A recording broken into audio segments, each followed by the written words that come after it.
വളരെ ഭാരം നിറഞ്ഞ ഹൃദയത്തോടും ശോകാകുലമായ മനസ്സോടും കൂടിയാണ് ഞാൻ ഈ വീഡിയോ ചെയ്തത്. സത്യം പറഞ്ഞാൽ എനിക്ക് അനൽപമായ പശ്ചാത്താപം തോന്നി. എൻ്റെ മനപ്രയാസം ഒളിവിൽ കഴിയുന്ന നമ്മുടെ പ്രിയങ്കരനായ രാഹുൽ മാങ്കൂട്ടത്തിൽ MLA കുറിച്ചിട്ടോ, അല്ലെങ്കിൽ ഈ ഒളിവിൽ കഴിയേണ്ടായി വന്നിരിക്കുന്ന BJP-യിൽ നിന്ന് കൂറുമാറി കോൺഗ്രസിലെത്തിയ സന്ദീപ് വാര്യരെ കുറിച്ചിട്ടോ അല്ല. മറിച്ച് ജയിലിൽ നിരാഹാരം തുടരുന്ന നമ്മുടെ കേരള ഗാന്ധി എന്ന് വിശേഷിപ്പിക്കാൻ സർവ്വപ്രകാരത്തിലും അർഹനായിട്ടുള്ള രാഹുൽ ഈശ്വറിനെ കുറിച്ചാണ്. രാഹുൽ ഈശ്വറിന് ജാമ്യം നിഷേധിച്ചാൽ നമുക്ക് മനസ്സിലാവും. അദ്ദേഹം ടീഷർട്ട് ഇട്ടുകൊണ്ടാണ് കോടതിയിൽ പോയത്. ടീഷർട്ട് ഇട്ടിട്ടും അല്ലെങ്കിൽ ജീൻസ് ഇട്ടിട്ടും ഒക്കെ കോടതിയിൽ പോകുന്ന ആളുകൾക്ക് പൊതുവെ ജാമ്യം കിട്ടാൻ ബുദ്ധിമുട്ടാണ്. അത് അദ്ദേഹത്തിന് അറിയില്ലെങ്കിൽ അദ്ദേഹത്തിൻ്റെ വക്കീലിനെങ്കിലും അറിയേണ്ടതായിരിക്കും. അത് പറഞ്ഞു കൊടുത്തില്ല. രാഹുൽ ഈശ്വർ അവിടെ ചെന്ന് പുള്ളിയുടെ തനത് ശൈലിയിൽ വക്കീൽ വായിച്ചുകൊണ്ടിരിക്കുന്നതിനിടയ്ക്ക് 3 points 2 minutes എന്ന് പറയുകയും ചെയ്തു എന്നാണ് ഞാൻ മനസ്സിലായത്. ഏതായാലും സെഷൻ ജഡ്ജി ഇദ്ദേഹത്തിൻ്റെ പ്രകടനം കണ്ടു. ഒരുപക്ഷെ മുമ്പ് TV-യിലും ഇതുപോലത്തെ പ്രകടനങ്ങൾ കണ്ടു കാണും. അദ്ദേഹത്തിന് ജാമ്യം നിഷേധിച്ചു.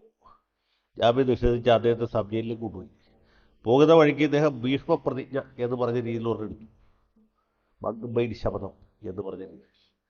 പുള്ളി പറഞ്ഞു, ഇനി ജയിൽ മോചിതരാകുന്നവരെ ഞാൻ അന്നപാനീയങ്ങൾ ഉപേക്ഷിക്കുകയാണ്. ഞാൻ മഹാത്മാഗാന്ധിയെ പോലെ ഉണ്ണാമരണം അനുഷ്ഠിക്കാൻ പോവുകയാണ്. എനിക്ക് ജാമ്യം കിട്ടിയാൽ പോരാ, ഈ രാജ്യത്ത് പുരുഷന്മാരുടെ അവകാശങ്ങൾ സംരക്ഷിക്കണം. ആ അവകാശങ്ങൾ നിലനിർത്തണം. അതിനുവേണ്ടി രാഷ്ട്രപിതാവായ മഹാത്മാഗാന്ധിയെ പോലെ ഞാൻ ആഹാരം ഉപേക്ഷിച്ച്, പാനീയങ്ങൾ ഉപേക്ഷിച്ച്, പച്ചവെള്ളം മാത്രം കുടിച്ച് ഉപവാസം നടത്താൻ പോകും, ഉണ്ണാമരണം അനുഷ്ഠിക്കാൻ പോവുകയാണ്. ഏതായാലും ഇദ്ദേഹത്തിൻ്റെ ഈ പ്രതിജ്ഞ കേട്ട് തിരുവനന്തപുരം വഞ്ചിയൂർ കോടതിയുടെ ഭിത്തികൾ വിറയ്ക്കുകയും മേൽക്കൂര ഇടിഞ്ഞു പൊളിഞ്ഞ് വീഴാൻ പോവുകയും ചെയ്തു എന്നാണ് നമ്മൾ മനസ്സിലാക്കുന്നത്. അത്രയും ഭയങ്കരമായ ഒരു പ്രതിജ്ഞയാണ് പുള്ളിയെടുത്തത്. ഭീഷ്മ പിതാമഹൻ പോലും ഇത്ര ഉഗ്രമായ ഒരു പ്രതിജ്ഞ എടുത്തില്ല. എന്നിട്ട് നമ്മുടെ രാഷ്ട്രപിതാവായ ഗാന്ധിജി പോലും അത്ര വലിയൊരു അതിക്രമം ചെയ്തതായിട്ട് രേഖയിലില്ല. പുള്ളി പല സന്ദർഭങ്ങളിൽ പല ആവശ്യത്തിന് വേണ്ടിയിട്ടും ഉപവാസ സമരം നടത്തിയിട്ടുണ്ട്. ഉദാഹരണത്തിന് കൽക്കട്ടയിൽ വർഗീയ ലഹള പടർന്നു പിടിച്ചപ്പോൾ വർഗീയ ലഹള അവസാനിപ്പിക്കാൻ വേണ്ടി ഗാന്ധിജി നിരാഹാരം കിടന്നു. 4-5 ദിവസം കിടന്നപ്പോഴത്തേക്കും വർഗീയവാദികൾക്ക് മാനസാന്തരം ഉണ്ടായി. വർഗീയ ലഹള അവസാനിച്ചു. ഗാന്ധിജി ഉപവാസം അവസാനിച്ചു. അതുപോലെ പിന്നീട് ഡൽഹിയിൽ വെച്ച് അദ്ദേഹത്തിൻ്റെ അവസാനത്തെ ഉപവാസം ഹിന്ദു മുസ്ലിം കലാപം പടർന്നു പിടിച്ചപ്പോൾ ഗാന്ധിജി ഉപവാസം നടത്തി. ആ സമയത്ത് ഈ ഹിന്ദു തീവ്രവാദികൾ ഡൽഹിയിൽ കൂടി പ്രകടനം നടത്തി, ഗാന്ധി ചാകട്ടെ എന്ന് പറഞ്ഞു. 2 ദിവസം കഴിഞ്ഞപ്പോൾ ഇതേ ആളുകൾ തന്നെ ഗാന്ധി ജീവിക്കട്ടെ എന്ന് പറഞ്ഞ് വീണ്ടും ജാഥ നടത്തി. അങ്ങനെ ഗാന്ധിജി വീണ്ടും ഉപവാസം അവസാനിപ്പിച്ചു, നാരങ്ങാനീര് കുടിച്ചു.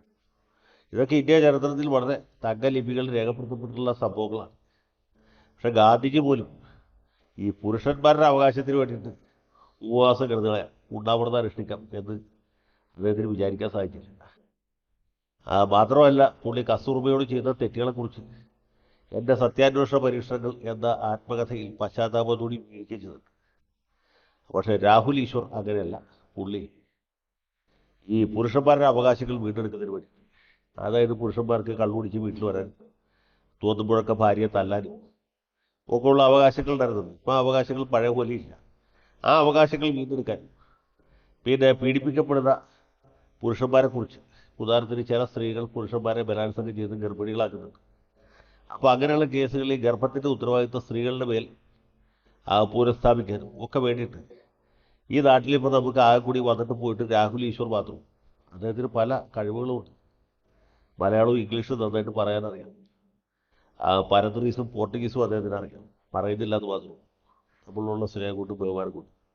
അപ്പോൾ ഇങ്ങനെ കഴിവുകളും പ്രാഗൽഭ്യം ഒത്തിണങ്ങിയ, പിന്നെ ശബരിമല തന്ത്രിയുടെ കുടുംബക്കാരനായ പുരുഷാവകാശ പ്രവർത്തകനായ രാഹുൽ ഈശ്വർ ഇങ്ങനെ മഹത്തായ ഒരു ലക്ഷ്യത്തോടുകൂടി ജയിലിൽ പോയിരിക്കുകയാണ്.